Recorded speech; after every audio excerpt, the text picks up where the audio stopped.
Okay, I did a video on Bart yesterday evening, and then it wouldn't let me upload it, and it's still not letting me upload it. So I'm going to do it again. But you have to believe that that video was the best video I've ever made, because it was. So this is a heartbroken and definitely inferior version of my walking you through the Bart. Okay, we're looking at two essays. Both essays share this sort of fundamental argument, which is that the book or the author is no longer operating as, or shouldn't still be operating as a way to kind of locate or totalize a piece of literature, for example. Okay, so in From Work to Text, he talks about, he has his 7 points, and I'm not going to touch on all of them. I'm going to touch on the most important quotations. And the first one, I think, is that it is on the top right-hand side of 513. He says, the work can be held in the hand, like a book. The text is held in language, only exists in the movement of a discourse. Okay. When I say discourse, it's hard for me not to do this with my hands, because discourse is this way of talking about language where, without a transcendental signified, everything sort of refers to and relates to everything else. And so you get narratives that operate as discourse, texts that operate as discourse. You get, once you make language discursive, operating as a discourse, then history becomes a discourse. All story becomes discourse, parts of discourse. Okay, so texts operate in language, in discourse, whereas a work is the opposite of that, something that you hold in your hand and have to read. He is setting up this binary between the two, although he does say that one can sort of be, maybe a piece of writing could be kind of in the middle, but it does look like a binary to us, for what that's worth. Okay, the second quotation I want to look at is at the bottom right-hand side of 513. He writes, the text can be approached, experienced in reaction to the sign. And what he means here is that the sign is, the text is playing off this,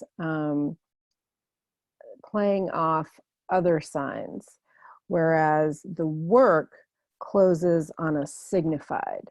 The work needs a transcendental signified, while the text is happy just to play amongst all of the signs. Okay. Similarly, on the top left-hand side of 514, he writes, the text, on the contrary,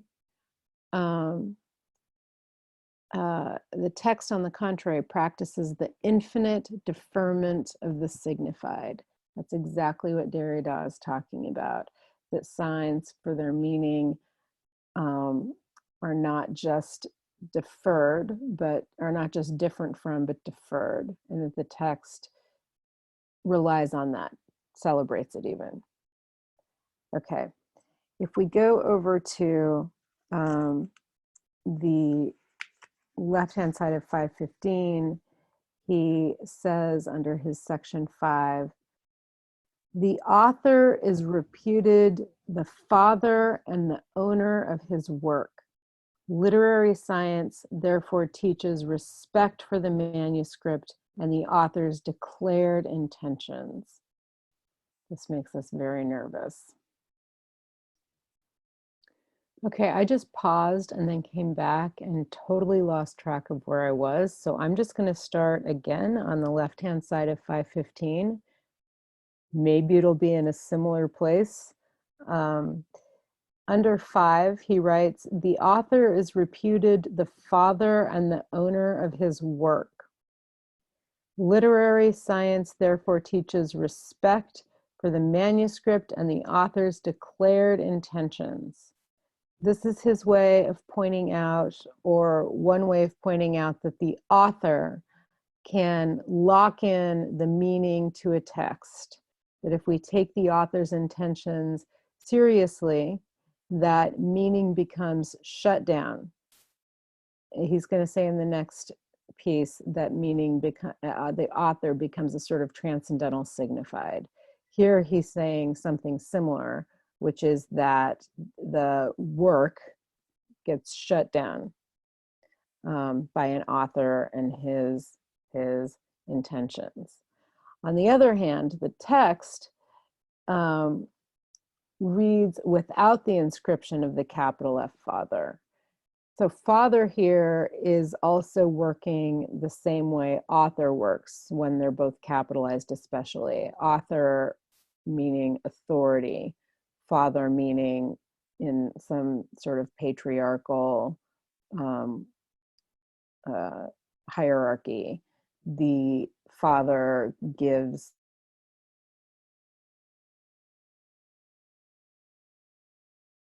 to a piece of writing. And the text is free of that. Okay.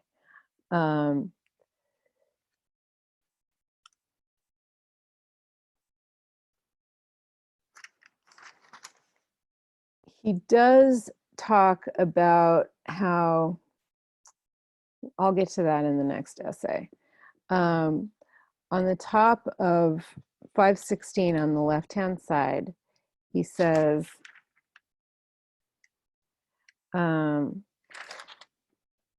that playing, and he means this the same way Derrida does, must be understood here in all its polysemy. The text itself plays like a door, like a machine with play, and the reader plays twice over, playing the text as one plays a game, looking for a practice which reproduces it, but in order that the practice not be reduced to a passive inner mimesis, the text is precisely that which resists such a reduction, and playing the text in the musical sense of the term.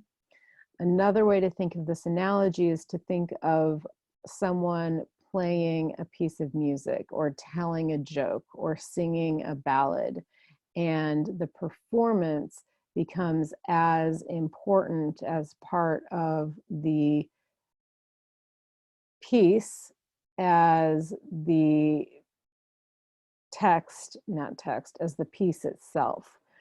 So that when we play with language or play a piece on the piano or play with interpretations, we're allowing a text to operate within discourse.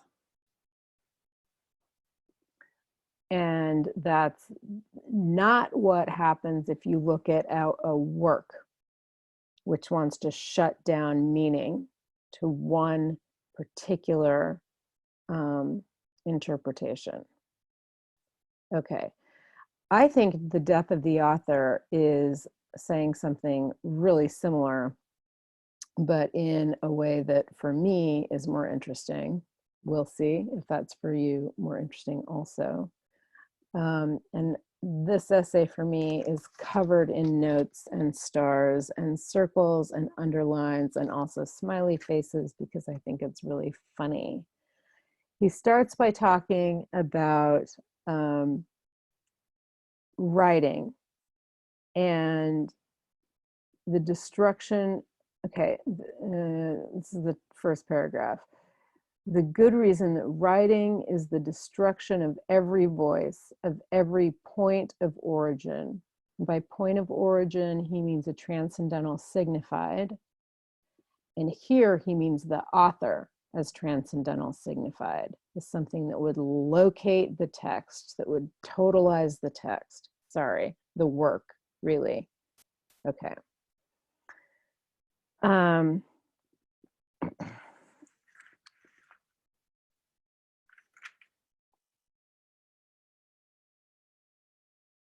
on the top of 517, he writes that the explanation of a work is always sought in the man or woman who produced it. This will remind us of a long time ago when we cared about only the author's biography, but it also reminds us of people now who are searching for an author's intention. That if we just knew enough about the writer, the author, we would be able to figure out what we needed to know about the text. Okay. He then goes on to contrast this or link it to new criticism and say that new critics, who were the ones who were like, get the author out of here, actually just sort of redid the author by making the poem shut totally down, mean totally one thing. And if that shutting down was coming from the poem itself and not the author, it still was being totalized. It meant something, and if you knew how to read it, you could figure it out. Okay. I'm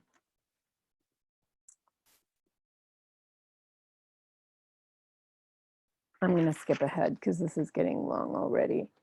On the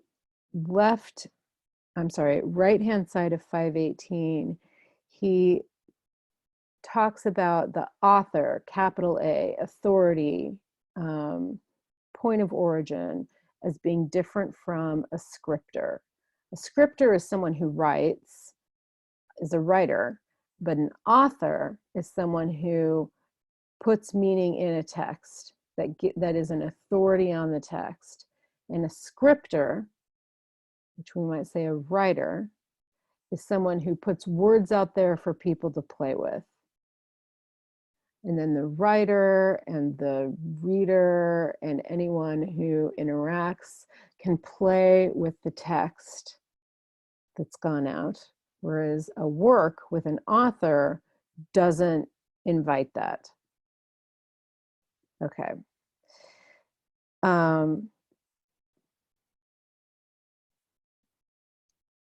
Just one quotation that says that exact same thing.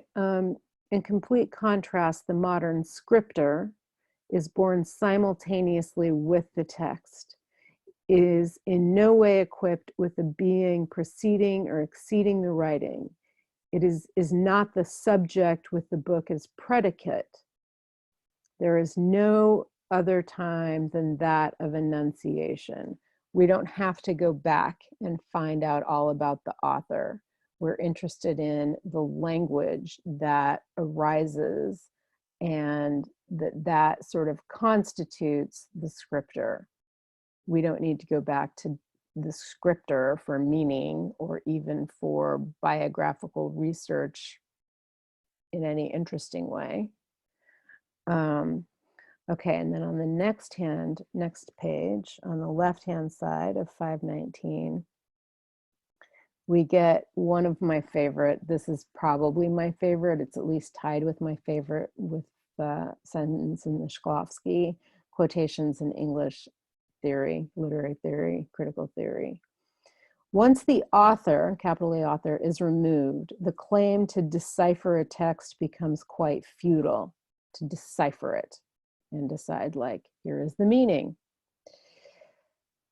To give a text an author is to impose a limit on that text, to furnish it with a final signified, to close the writing.